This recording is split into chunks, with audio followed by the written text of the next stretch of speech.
আসসালামু আলাইকুম। কেমন আছেন সবাই? আশা করি সবাই অনেক বেশি ভালো আছেন। নতুন আরও একটি ভিডিও ব্লগে আপনাদেরকে ওয়েলকাম জানাচ্ছি। বাইরের আবহাওয়া দেখে তো বুঝতেই পারছেন যে দেশে অনেক বেশি শীত পড়ে গিয়েছে।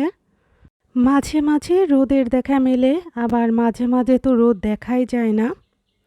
তো এই শীতে ভাবছি যে কিচেনের জন্য কিছু কেনাকাটা করব, আবার নিজেদের কমফোর্টের জন্যও কিছু কেনাকাটা করব। আশা করি পুরো ভিডিও জুড়ে আপনারা আমার সাথেই থাকবেন। সকাল সকাল বেডরুমটা গুছিয়ে নিয়েছি। এখন আমার মেয়ে তার কিচেন সেটা গুছিয়ে নিচ্ছে। ও আমার জন্য কিছু রান্না করবে এখন, সেজন্য আগে ক্লিন করে নিয়ে তারপরে রান্না বসাচ্ছে। এই কিচেন সেটটা ওর পাপা ওর জন্মদিনে ওকে গিফট দিয়েছিল। তো ওটা নিয়ে ও মাঝে মাঝে এরকম খেলাধুলা করে। ওকে খেলাধুলা করতে দিয়ে আমি কিচেনে চলে যাব। দুপুরের জন্য আজকে হাঁস রান্না করব, আর সাথে আছে মিক্সড ভেজিটেবল। তো আমার লাস্ট ভ্লগে আমি আপনাদের সাথে আমার ইউটিউব জার্নিটা শেয়ার করেছিলাম। সেখানে আমি আপনাদেরকে বলেছিলাম যে আমি এখন থেকে রেগুলার ডেইলি ভ্লগ আপলোড করার চেষ্টা করব। সেই কথা রাখতেই আবার নতুন একটা ভ্লগ নিয়ে চলে এসেছি। আপনারা আমার কিচেনটা অনেক বেশি পছন্দ করে থাকেন, সেই সাথেই মশলা ডিব্বাটাও অনেক পছন্দ করে থাকেন। একটা আপু আমাকে কমেন্ট করে জিজ্ঞেস করেছিল যে এই মশলা ডিব্বাটা আমি কোথা থেকে কত টাকা দিয়ে নিয়েছি। এই মশলা ডিব্বাটা আমি বেশ কয়েক মাস আগেই কিনেছি। এটা আমি নিউ মার্কেট থেকে নিয়েছিলাম। দামটা আমার এক্স্যাক্টলি মনে নেই, তবে এটার দাম ছিল 2200-2500 এরকম টাকার মধ্যে, অর্থাৎ 2000 প্লাস টাকার মধ্যে ছিল আর কি। আর এটা কিন্তু অনেক কার্যকরী একটা মশলা ডিব্বা। এটার ভিতরে 3টা সাইজ পাওয়া যায়, তবে আমি রিকমেন্ড করব মাঝারি সাইজটা কেনার জন্য। আমি ওই মাঝারি সাইজটা নিয়েছি। একটা মশলা ডিব্বার ভিতরে সব মশলা একই সাথে থাকে, যার কারণে রান্না করতে অনেক সুবিধা হয়। তবে একটা জিনিস কখনোই এই ডিব্বাতে করা যাবে না, সেটা লবণ রাখা যাবে না। আমি যখন এটাতে লবণ রাখতাম দেখেছি যে এখানে জং ধরে গিয়েছিল, সেজন্য লবণের জন্য আমি আলাদা জার ব্যবহার করি। আর অন্যান্য বাকি যে স্পাইসগুলো সেটা এই মশলা ডিব্বাতে রাখি।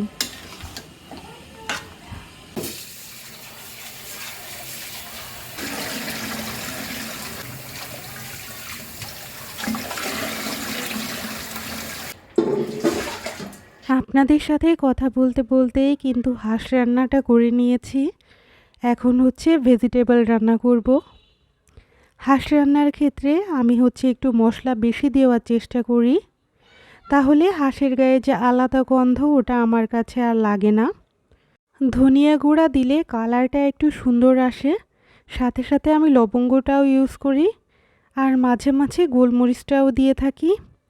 তো এভাবে হাঁস রান্না করলে আমার রান্নাটা অনেক টেস্টি হয়। অপর চুলাতে আমি আগে থেকে রান্না করা একটা চিকেন ছিল, ওটা দিয়ে ভেজিটেবলটা রান্না করব। আর প্রত্যেকবার ভেজিটেবল রান্নার ক্ষেত্রে একটা মশলা আমি সবসময় ইউজ করে থাকি, সেটা স্বাদে ম্যাজিক। কিন্তু আজকে আমার স্বাদে ম্যাজিক ছিল না, সেজন্য আমি একটা আমার ফ্রাইড রাইসের সিজনিং মিক্স ছিল ওটা ইউজ করব। দুটাই একই রকম কাজ করে।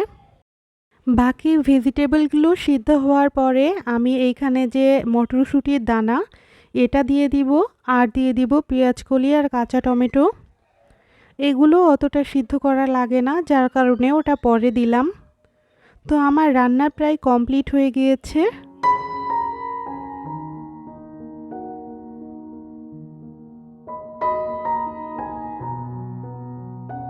খাওয়া দাওয়া শেষ করে আমরা শপিংয়ে বেরিয়ে পড়েছি।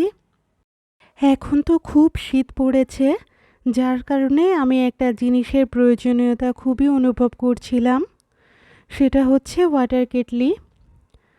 আমার একটা ওয়াটার কেটলি ছিল, বাট সেটা নষ্ট হয়ে গিয়েছে। তারপর আর দীর্ঘদিন ওটা কেনা হয়নি। তো ভাবলাম যে ওয়াটার কেটলিটা কিনেই নিই।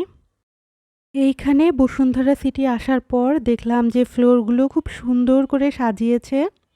তো একদিনে সব কেনাকাটা আমরা শেষ করতে পারিনি, তো পরের দিনও আমরা শপিংয়ে গিয়েছিলাম। তবে বসুন্ধরা সিটিতে আসলে একটা জিনিস আমরা মাস্ট ট্রাই করি, সেটা হচ্ছে বিএফসি চিকেনটা। বিএফসি চিকেনটা এখানে এত টেস্টি আসলে বলার বাইরে। পরদিন আবার মার্কেটে চলে গিয়েছি কিছু জ্যাকেট কেনার জন্য। যেহেতু বেশি শীত পড়েছে, একটা খুবই কমফোর্টেবল জ্যাকেট খুঁজছিলাম। মার্কেটে অনেক ধরনের জ্যাকেট ছিল, তার ভিতরে এই জ্যাকেটটা বেশ ভালো লেগেছে। ওই জ্যাকেটেরই এটা হচ্ছে আর একটা কালার। তো দুইটা জ্যাকেট আমি ট্রায়াল দিচ্ছিলাম যে কোনটা বেশি সুন্দর লাগে দেখতে। তারপরে আমি অবশেষে এই জ্যাকেটটা চুজ করেছি। রিসলিয়ার পাপাও জ্যাকেট নিয়েছে, তো ওনাটাও আমি দেখাবো বাসায় যাওয়ার পরে।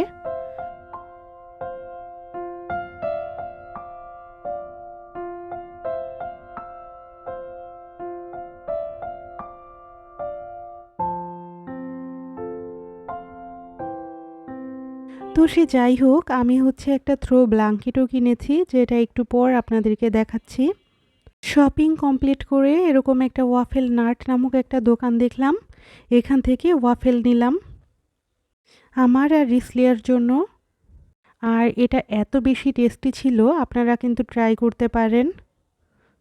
তো সব কিছু কেনাকাটা পরে সেদিন রাতে আর কোনো কিছু আমি বের করিনি। পরদিন সকালবেলা আপনাদেরকে আমি শেয়ার করছি যে কি কি কেনাকাটা করলাম। এটা হচ্ছে সেই থ্রো ব্ল্যাঙ্কেট, আর এটা হচ্ছে আমার ওয়াটার কেটলি। আর এই কেটলিটা কেনার আমার অনেক দিনের ইচ্ছা ছিল। আমার কাছে মনে হয় এটা হচ্ছে আমার এই শীতের সবচেয়ে বেস্ট কেনাকাটা। এটা কিন্তু দেখতে যেমন সুন্দর, তেমনি অনেক ইউজফুল একটা জিনিস। আর এই ওয়াটার কেটলিটা আমার হচ্ছে কিচেনের জন্য সবচেয়ে পারফেক্ট কেনাকাটা। এটাতে আমি যেমন যখন তখন গরম পানি করে খেতে পারবো, তেমনি এটা রান্নার কাজেও অনেক হেল্পফুল হবে। রান্নায় যখন ঝোলের তরকারি দিই তখন গরম পানি দিতে চাইলে আবার আলাদা করে পানি গরম করা অনেক বেশি কষ্টকর হয়ে যায়। তো এটা থাকাতে আমার রান্নার কাজ অনেক ইজি হয়ে গিয়েছে। আর গতদিন যে জ্যাকেটগুলো কিনেছিলাম এগুলো হচ্ছে সেই জ্যাকেটগুলো। ব্ল্যাক কালার এটা রিসলিয়ার পাপার, আর পাশেরটা হচ্ছে আমার। তো আপনাদের কাছে আমার কেনাকাটা কেমন লাগলো কমেন্ট করে জানাতে ভুলবেন না। আর আমার থ্রো ব্ল্যাঙ্কেট কেনার উদ্দেশ্যই হচ্ছে এটা দিনে অথবা রাতে যখন তখন যেখানে সেখানে ওটা নিয়ে বসে থাকা যাবে। এটা বেশ হালকা কিন্তু অনেক বেশি গরম হয় আর কি। দেখতে দেখতে ভিডিও শেষ প্রান্তে চলে এসেছি। আজকের মতো এখানেই বিদায় নিচ্ছি। সকলেই ভালো থাকবেন, সুস্থ থাকবেন, আমাদের জন্য দোয়া করবেন। ইনশাল্লাহ দেখা হবে নেক্সট ব্লগে। আল্লাহ হাফেজ।